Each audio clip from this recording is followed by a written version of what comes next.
kemudian itu menunjukkan titik tetap yang diperoleh dari fx sama dengan 0. Lalu kemudian kita misalkan lagi di sini ada eta yang menyatakan sebuah perturbasi atau simpangan kecil yang menjauhi x bintang, sehingga besarannya adalah x dikurang x bintang. Nah, untuk melihat apakah gangguan atau simpangan ini itu ada atau bisa dihilangkan, yaitu dengan cara mengambil suatu persamaan diferensial yang bergantung pada simpangan tersebut. Nah, turunannya berarti kita turunkan eta dot, yaitu turunan terhadap t dari x dikurang x bintang tadi. Turunan terhadap t dari x yaitu x dot, kemudian turunan terhadap t dari x bintang kan tadi titik tetap atau sebuah besaran nilai, sehingga hasilnya 0. Jadi di sini bisa kita peroleh ternyata eta dot sama seperti x dot. Kemudian karena x dot itu fx dan x sendiri itu adalah eta ditambah x bintang, jadi bisa ditulis seperti ini. Nah, dengan menggunakan ekspansi deret Taylor dari bentuk fx bintang plus eta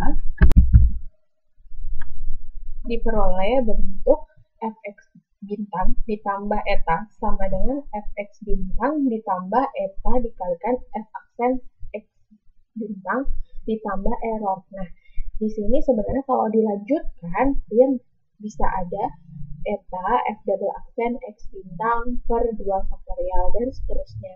Nah, karena semakin ordernya tinggi itu kita anggap sebagai error, sehingga kita potong dia cukup di order pertama.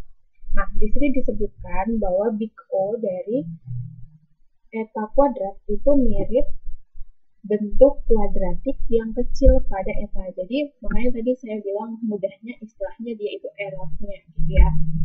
Nah, selanjutnya karena kita punya titik tetap itu dihasilkan dari f x bintang sama dengan 0. Nah, karena x bintang itu adalah titik tetap, sehingga kita peroleh yang tadinya fx bintang ganti jadi 0, sehingga bentuknya jadi lebih sederhana. Tadi kan fx bintang plus eta itu sama seperti eta dot ya. Jadi cukup digantikan seperti ini, jadi bentuknya lebih sederhana. Nah, sekarang tinggal kita analisis nih bentuk jadinya. Bisa kita bayangkan, kalau f aksen x bintang itu tidak 0, berarti artinya ini ada nilainya. Kalau ini ada nilainya, berarti PDB-nya ada gitu kan. Nah, jadi bisa kita langsung anggap error ini 0 atau langsung dihilangkan karena kita sudah punya bentuk. Nah, berarti di sini kita sebut PDB-nya merupakan PDB yang linier terhadap eta, karena di sini etanya berpangkat 1. Nah, kemudian untuk persamaan diferensial tersebut itu kita sebut sebagai hasil linearisasi daripada x bintang. Nah, hal ini menunjukkan bahwa perturbasi atau simpangan eta terhadap t itu bisa bertambah secara eksponensial apabila besaran f aksennya positif, dan bisa berkurang jika besaran f aksennya negatif, karena persamaan diferensialnya jadi negatif gitu kan. Apabila f aksennya itu 0, berarti akibatnya apa?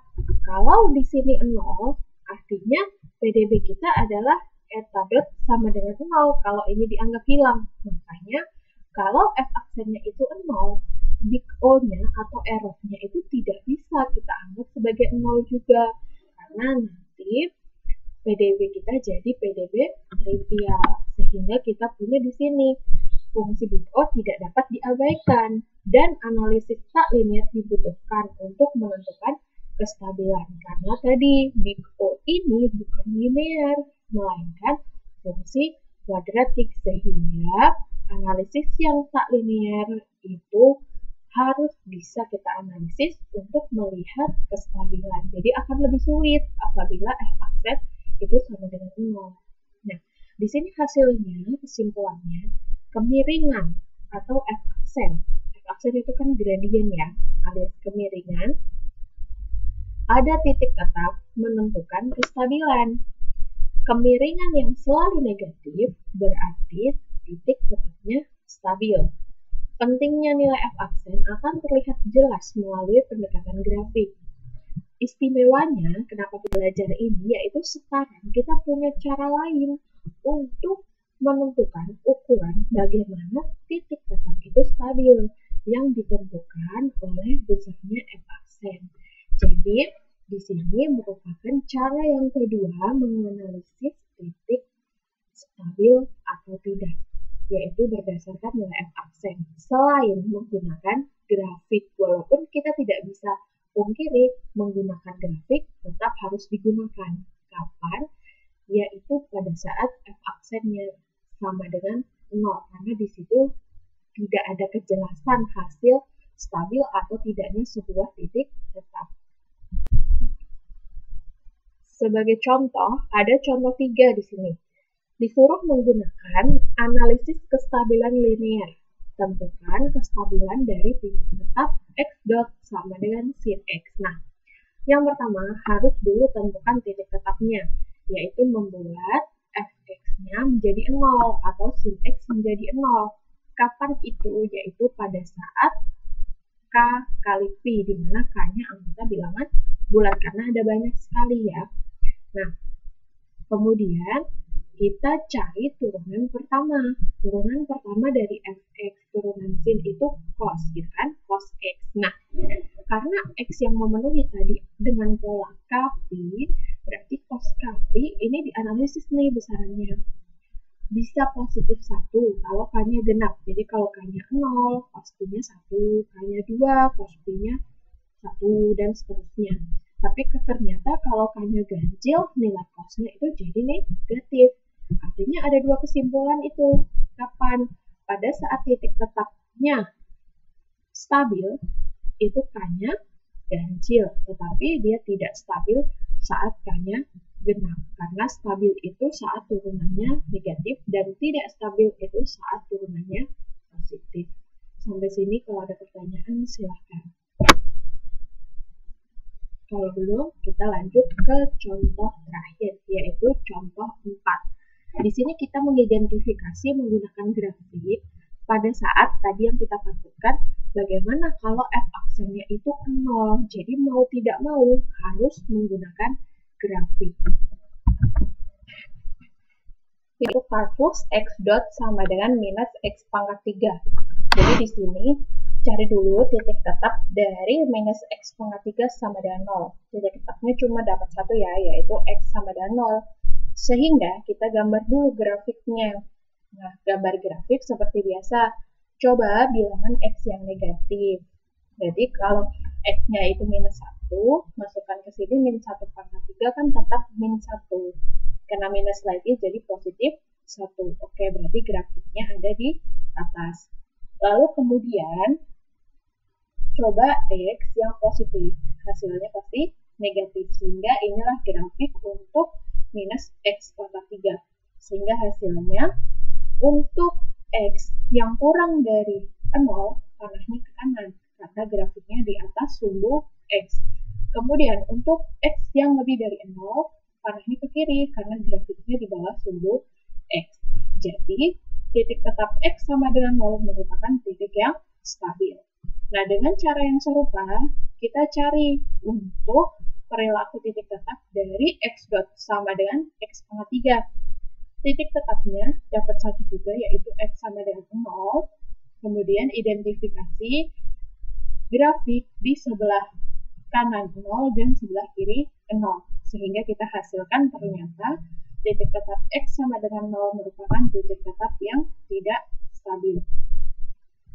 Yang ketiga, untuk kasus x dot sama dengan x kuadrat. Nah, ini juga sama, titik tetapnya hanya 0 saja, kemudian grafik terbuka ke atas, jelas karena di depan x kuadrat itu positif. Nah, titik puncaknya juga di pas banget di titik tetap kita, yaitu 0. Bisa dicoba di yang lebih besar dari 0 dan lebih kecil dari 0. Dan dua-duanya menunjukkan grafik yang berada di atas sumbu x, sehingga panahnya sama-sama ke kanan.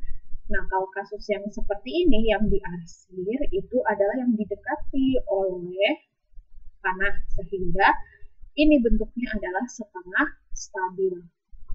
Lalu kemudian untuk x dot sama dengan 0. Nah, ini sih jelas ya. X dot sama dengan 0. Kapan titik tetap di mana fx sama dengan 0? Nah, ini kan fx-nya selalu ke 0. Kalau fx-nya selalu ke 0, artinya kita masukkan bilangan berapapun, ya 0, gitu kan? Makanya di sini titiknya adalah semua titik yang berada di sumbu X. Nah, untuk stabil tidaknya, titik ini tidak bisa kita lihat. Karena apa? Dia hanya berupa titik-titik saja, tidak berupa grafik. Karena di sini fx sama dengan 0, fx dot x dot sama dengan 0 atau fx sama dengan 0 itu ya adanya sepanjang sumbu X. Di atas atau di bawahnya grafik sumbu X tidak bisa dilihat, sehingga ini tidak bisa kita simpulkan apakah titiknya stabil atau tidak stabil. Oke, sampai sini dulu yang bisa saya sampaikan. Kalau ada pertanyaan, bisa langsung disampaikan melalui forum kuliah 2 atau bisa melalui grup WhatsApp. Semoga bermanfaat. Terima kasih.